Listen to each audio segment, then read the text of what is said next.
Olá, concurseiro, tudo bem? PCI Dicas de hoje começando. Deixa eu te fazer uma pergunta. Tá difícil aí focar nos estudos, organizar naquilo que você realmente precisa para se dar bem nas provas? Bom, o assunto de hoje é sobre coaching. Isso vai te ajudar muito, viu? E quem está aqui com a gente para falar um pouco mais sobre isso é a Cíntia Vidal. Cíntia, tudo bem? Tudo ótimo. Isso aí. Vamos falar sobre coaching então para esses concurseiros, né? Vamos lá. Primeiro, para começar então, explica uma coisa para a gente. Coaching direcionado para concursos. Como é que funciona isso? Funciona dando um norte para o concurseiro. Desde quem está querendo agora entrar nessa área até quem está na busca há algum tempo e não teve planejamento, nem direção, nem metas, nem objetivo claro. Serve para direcionar. Quer dizer, aquela pessoa que está lá estudando, às vezes não consegue nem organizar o método de estudo dela, o coaching entra nessa hora. Exatamente, porque precisa de método. Muitos concurseiros acham que ler é estudar, não tem planejamento, não sabe nem por onde começar, se vai responder as questões, se vai fazer resumo, se vai ler os livros. Às vezes não sabe nem direito qual é o objetivo do concurso, qual é o concurso claramente que ele quer fazer. E é isso que o coaching faz. Na prática, então, qual é a orientação? O que você falaria como coaching? O que você falaria para esses concurseiros? Alguma dica para ele começar a se organizar? Dicas.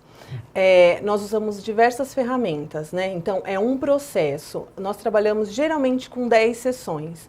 Nesse processo, a gente usa diversas ferramentas. O bacana é a gente conseguir dar o foco para ele ter essa noção desse foco e começar a se planejar. Por exemplo, ele não pode determinar que vai começar a estudar na segunda-feira e não saber como estudar.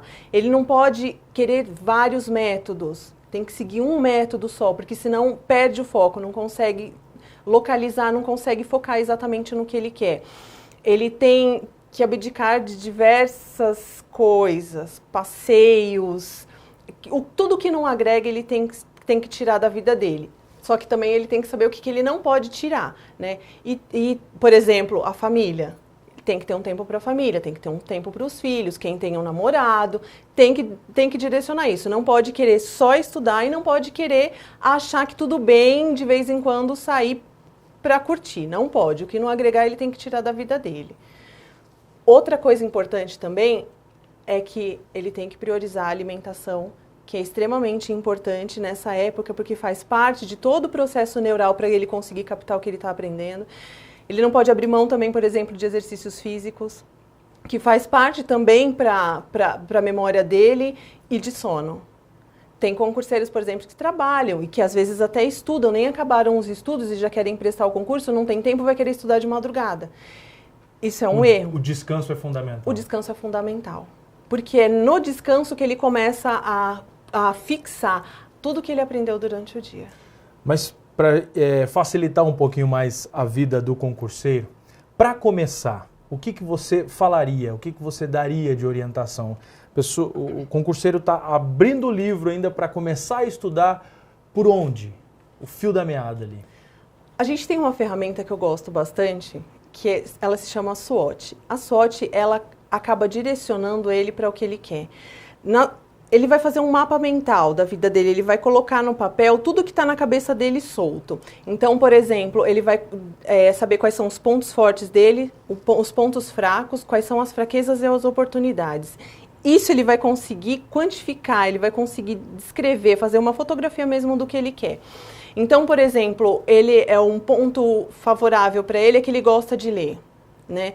O ponto que não é favorável para ele é que, por exemplo, ele tem que estudar na casa dele e tem muitos familiares, membros familiares, e faz muita bagunça, ele não consegue se concentrar.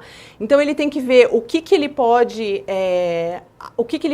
usufruir desse ponto forte dele e o que ele pode fazer para melhorar o ponto fraco dele. Então, ele tem que saber todas as áreas da vida dele, o que ajuda e o que atrapalha. E é legal ele quantificar, é legal ele listar tudo isso, porque aí ele começa a ter noção do que ele quer. Atenção, hein, concurseiro, listar aí, ó, pega lá o papelzinho, a caneta, faz lá, né? Exatamente. Realmente, escreve mesmo, faz uma listinha. Escrever mesmo como que ele está agora, O que ele tem agora? Por exemplo, ele já tem um método que ele quer estudar? Ele já sabe qual é o concurso que ele quer fazer? Porque isso é importante, porque precisa focar.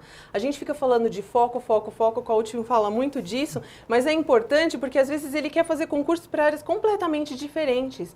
Então, uma hora ele está estudando uma matéria e outra hora ele está estudando matéria que é completamente diferente. E precisa na verdade, assim, não é só estudar, ele precisa aprender.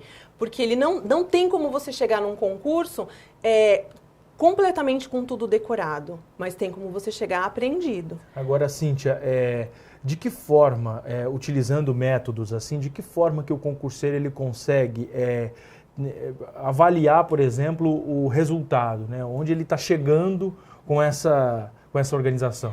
Porque nós fazemos sessões semanais. Então, ao final da sessão, ao final da aplicação de ferramentas, ao final da conversa, o próprio concurseiro ele vai determinar metas.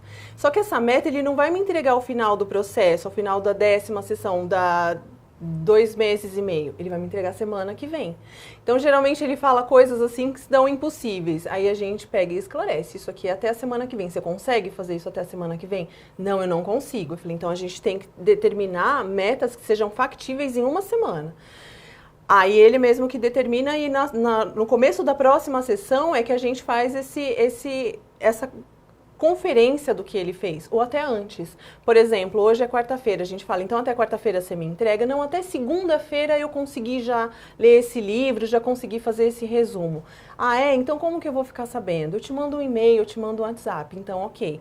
Não mandou o e-mail, não mandou o WhatsApp, aí é o papel do coach. Oi, tudo bem, concurseiro? Como que você tá? E aí, você conseguiu fazer? Você tá com alguma dificuldade? Para ele saber que tem alguém que tá dando suporte, não é nem supervisionando, nem cobrando, mas que está dando suporte para que ele possa cada vez ir subindo a escada, entendeu? São degraus que ele vai escalando. O importante, então, é fazer aí o concurseiro, quem está estudando, quem tem o auxílio do coach, né, essa consultoria, é não deixar mesmo perder o foco. Não pode, não pode. E com isso, quer dizer, passo a passo, a gente não dá passos largos, não dá passos que a gente não consiga realizar. Com isso, de pouquinho em pouquinho, é legal porque vai aumentando a segurança dele.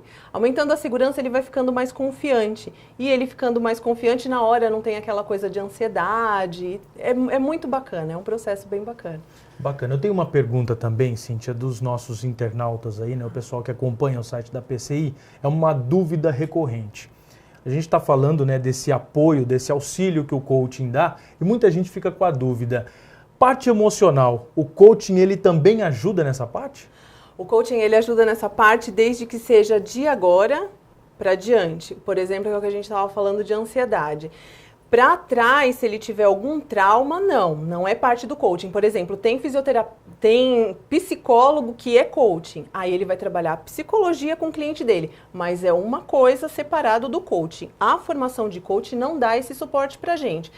Mas, por exemplo, quando é crença limitante, a pessoa fala assim, eu não sou tão inteligente, eu estudei em escola pública a vida inteira e tem pessoas que estão muito mais preparadas do que eu, tem pessoas que não trabalham e eu trabalho, então isso vai formando crenças que vai limitando ele conseguir as coisas, isso é muito importante. Tem um livro muito bacana da Carol Dweck que chama Mindset e ela fala muito disso, né? De pessoas que acham que não vão conseguir e nem tentam, ou então vão, mas já sabendo que não vão, e isso limita muito um sucesso. E pessoas que falam não. Quer dizer, eu trabalho o dia inteiro, eu estudei em escola pública, mas eu consigo se eu estudar. Então, aí torna um processo muito mais fácil, porque ele vai entender todo o planejamento, ele vai entender que se ele se esforçar, ele consegue. Não tem aquele mito da genialidade, sabe? Tira isso, porque isso não existe. Se você se esforçar, você consegue como qualquer outra pessoa. Muito bacana. Na questão das matérias também, na hora de dividir matérias para estudar, começar pela mais fácil ou começa pela mais difícil? Como organizar isso? Começa pela que ele gosta mais. Porque vai dando ânimo para ele, entra naquela história novamente da segurança. Quanto mais seguro ele vai ficando, melhor ele vai se desenvolvendo. E pode ir intercalando também com as que ele tem um pouquinho mais de dificuldade, que é onde ele precisa prestar mais atenção. Eu sugiro que seja assim. E uma coisa importante é que ele não tenha pressa. Porque às vezes o concurseiro ele pensa, fala assim, eu tenho que terminar esse conteúdo. Terminei. Não é assim. Tem que ter calma, tem que aprender realmente o que tá. Porque ler não é estudar. Então você tem que aprender realmente o conteúdo, porque se não chega na hora, vai dar branco. Porque a cabeça da gente não consegue comportar tudo em relação a decorar, mas é aprender sim. Quantas horas de estudo você aconselharia por dia? Olha, tem um livro que chama Fora de Série. E ele fala muito disso, de você se tornar um fora de série, um gênio, no que você quiser, se você atingir 10 mil horas de treino. Não estou falando que ele tem que estudar 10 mil horas, né? Mas estudar 3 horas por dia durante 10 anos, ou 6 horas por dia durante 5 anos. Muita gente leva isso a sério como carreira, então muita gente estuda durante esses 5 anos, mas isso tem que ter qualidade. Então, assim, isso é tão relativo, porque se eu disser a pessoa estuda 3 horas ou a pessoa estuda 6 horas, aí a pessoa fala, eu tenho 6 horas, então dá tempo para eu ficar olhando para o WhatsApp, então dá tempo para eu ficar conversando e tal. Então, é muito relativo porque você tem duas coisas para pensar, o tempo e a qualidade de estudo. Entendi. Para quem quer ter essa consultoria, esse auxílio de perto, esse acompanhamento de um coaching, o que precisa fazer, Cíntia? Muitos coaches, quer dizer, a maioria dos coaches, eles têm sites, ou são indicados por amigos. Hoje, graças a Deus, não é difícil de você achar um coach, né? É legal, sempre tem uma pessoa que conhece. Pesquisa no site, geralmente o coaching ele é youtuber também, ele tem um blog, podcast, porque tem gente que gosta mais de ouvir do que, né, de visualizar, então não gosta muito do YouTube. Então, de qualquer forma, nas redes sociais você consegue encontrar, ou indicação de amigos. Muito bom. O fato é que para quem está estudando aí para concurso, toda ajuda é muito bem-vinda, né? Sim, com certeza. E essa é especial, bem direcionada. Tá certo. Obrigado, Cíntia, pela sua participação. Eu que agradeço, viu? Rubens. Obrigada. Valeu. É isso aí, gente. PCI Dicas de hoje terminou nesse bate-papo bacana aqui sobre coaching, que é muito importante para você aí se organizar e não perder o foco nos estudos. E como auxílio também, a PCI oferece, além das apostilas digitais, as videoaulas e todo um conteúdo para deixar você sempre muito bem atualizado, viu? A gente volta na semana que vem. Até lá!